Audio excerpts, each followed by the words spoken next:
বিয়ে বাড়ি কিংবা যে কোনো অনুষ্ঠান বাড়ির ঝুরি আলু ভাজা কিন্তু আমাদের সকলেরই প্রিয়। তাই আজকে আমি ভাবলাম তোমাদের সাথে এই অনুষ্ঠান বাড়ির মতন ঝুরি আলু ভাজা তোমরা কি করে বাড়িতে অতি সহজেই বানিয়ে নিতে পারো সেই রেসিপিটা শেয়ার করি। এই রেসিপিটা ফলো করলে তোমরাও একদম অনুষ্ঠান বাড়ির মতন ঝুরি আলু ভাজা বাড়িতে অতি সহজেই বানিয়ে নিতে পারবে। তাহলে চলো এই মুচমুচে ঝুরি আলু ভাজা বানাতে আমাদের কি কি লাগছে সেটা দেখে নি। আর আমি সুস্মিতা তোমাদেরকে আমার চ্যানেল ইয়ামিরস বাংলাতে স্বাগত জানাই। এই রান্নাটার জন্য আমি এখানে প্রথমে 3টে বড় সাইজের আলু নিয়ে নিয়েছি। প্রথমেই আমাদের সবকটা আলুর গায়ের খোসা ছাড়িয়ে নিতে হবে। তারপর খোসা ছাড়ানো আলুগুলোকে আমি জলের মধ্যে রেখে দেব। তারপর এই আলুগুলোকে আমাদের ভালো মতো ধুয়ে নিতে হবে।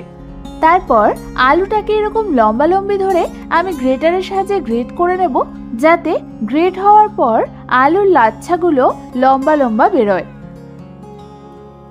আমাদের সবকটা আলুকে এরকম গ্রেটারের সাহায্যে ভালো করে গ্রেট করে নিতে হবে।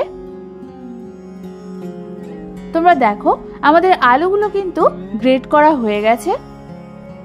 আলুগুলোকে সব গ্রেট করা হয়ে গেলে আমি একটা পাত্রের মধ্যে জল রেখেছিলাম, সেই পাত্রের মধ্যে গ্রেট করে রাখা আলুগুলোকে আমি দিয়ে দেব। তারপর একটা স্ট্রেনারের সাহায্যে আলুগুলোকে সব ওর মধ্যে দিয়ে ভালো মতো 3 থেকে 4 বার আমাদের ধুয়ে নিতে হবে। ভালো মতো আলুগুলোকে ধোয়া হয়ে গেলে অন্যদিকে আমি একটা বাটির মধ্যে নিয়ে নিয়েছি বরফ দেওয়া ঠান্ডা জল। এবার ওই ভালো মতো ধুয়ে রাখা আলুগুলোকে আমি এই ঠান্ডা জলের মধ্যে দিয়ে দেব। আমাদের সমস্ত আলুগুলো ঠান্ডা জলের মধ্যে দেওয়া হয়ে গেছে। তারপর আমি এই আলুগুলোকে প্রায় 15 থেকে 20 মিনিটের জন্য এই ঠান্ডা জলের মধ্যে রেখে দেব। ঝুরি আলু ভাজা বানানোর জন্য কিন্তু এই স্টেপটা খুবই ইম্পর্টেন্ট। 15 থেকে 20 মিনিট পর এই আলুগুলোকে আমাদের ঠান্ডা জল থেকে তুলে হাতের সাহায্যে এইভাবে চেপে চেপে এর ভেতরের এক্সট্রা জলটা আমাদের বার করে নিতে হবে। তারপর আমি এই আলুগুলোকে একটা স্ট্রেনারের মধ্যে এইভাবে ছড়িয়ে ছড়িয়ে রেখে দেব। ঠিক একইভাবে আমাদের সমস্ত আলুগুলোকে জল ঝরিয়ে নিতে হবে।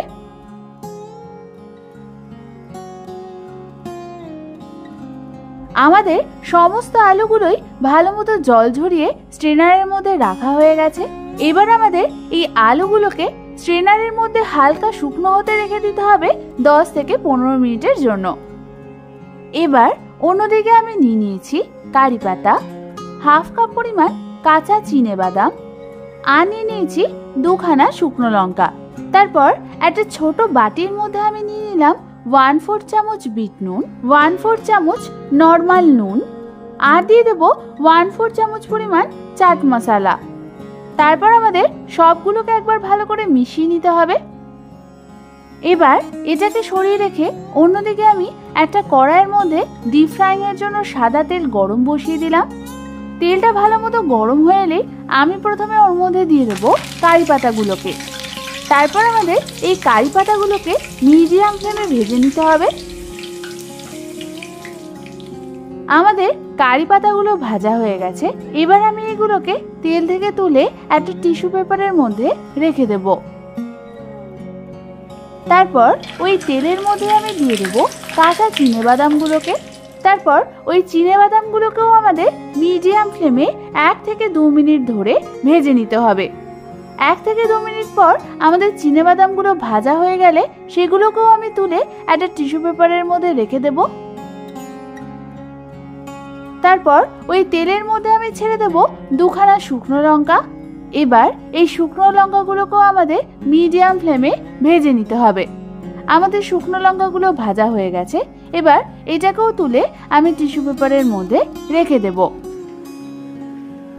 এবার আমি ওই গরম তেলের মধ্যে ছেড়ে দেব গ্রেট করে রাখা কিছুটা আলু। তারপর আমাদের এই আলুগুলোকে মিডিয়াম টু হাই ফ্লেমে ভেজে নিতে হবে যতক্ষণ না এটা গোল্ডেন ব্রাউন কালার হচ্ছে। এই আলুগুলোকে ভাজার সময় তোমাদের কিন্তু খুন্তির সাহায্যে মাঝে মাঝে হালকা হাতে একটু নাড়াচাড়া করতে হবে। এখানে তোমাদের একটা কথা বলে রাখি, তোমরা যখনই দেখবে তোমাদের আলুর কালারটা হালকা গোল্ডেন কালার হচ্ছে তখনই তোমাদের গ্যাসের ফ্লেমটাকে কিন্তু বন্ধ করে দিতে হবে। না হলে কিন্তু তোমাদের আলু ভাজাগুলো তেল থেকে তুলতে তুলতে ডার্ক ব্রাউন কালার হয়ে যেতে পারে, কিংবা পুড়ে যেতে পারে। এবার আমাদের এই আলু ভাজাগুলোকে একটা স্ট্রেনারের সাহায্যে ভালো করে তেল ছেঁকে নিয়ে সেগুলোকে একটা টিস্যু পেপারের মধ্যে আমি নামিয়ে নেব। এবার আমি ওই তেলের মধ্যে বাকি গ্রেট করে রাখা আলুগুলোকেও ছেড়ে দেব। তারপর ঠিক একই পদ্ধতিতে আমি এই আলুগুলোকেও ভেজে নেব। আমাদের আলু ভাজাগুলো হালকা গোল্ডেন ব্রাউন কালার হয়ে গেছে। এবার এগুলোকেও আমি তেল ছেঁকে ওই টিস্যু পেপারের মধ্যে নামিয়ে নেব।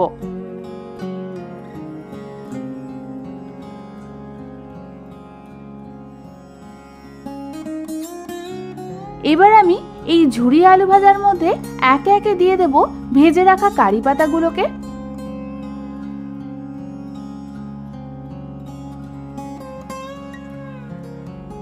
আর দিয়ে দেব ভেজে রাখা চিনে বাদামগুলোকে। তারপর হালকা হাতে এগুলোকে একবার আমাদের মিশিয়ে নিতে হবে। ঠিক এই অবস্থায় তোমাদের ঝুরি ভাজাগুলো হালকা ঠান্ডা হয়ে গেলে এটাকে তোমরা এয়ারটাইট কন্টেনারে স্টোর করে রাখতে পারো 1 সপ্তাহের জন্য। কিন্তু তোমাদের এখানে একটা কথা বলে রাখি, যখন তোমরা এটা স্টোর করবে তখন এর সাথে কিন্তু কোনো রকম নুন মেশাবে না। শুধু খাওয়ার সময় তোমরা ওর ওপর নুন আর চাট মশলা ছিটিয়ে নেবে। এবার আমি নুন আর চাট মশলার যে মিশ্রণটা বানিয়ে রেখেছিলাম সেটা এর ওপর ছিটিয়ে দেব। এবার আমাদের এটাকে হালকা হাতে একবার মিশিয়ে নিতে হবে। ভালো মতো মিশিয়ে নিয়ে তোমরা একবার টেস্ট করে দেখবে এর নুনটা ঠিক আছে কিনা।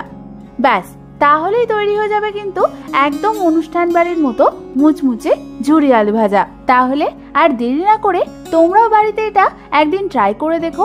আশা করি তোমাদের খুবই ভালো লাগবে। গরম গরম ভাত ডালের সাথে কিন্তু এই ঝুরি আলু ভাজাটা দারুণ লাগে খেতে। এই রেসিপিটা ভালো লাগলে একটা লাইক করে দিও। আর যদি এখনো পর্যন্ত আমার চ্যানেলটা সাবস্ক্রাইব না করে থাকো তাহলে নিচে থাকা সাবস্ক্রাইব বাটন প্রেস করে আমার চ্যানেলটাকে সাবস্ক্রাইব করে নাও। আজ তাহলে এই পর্যন্তই। আমি আবারও চলে আসবো তোমাদের কাছে নতুন কোনো রেসিপি নিয়ে।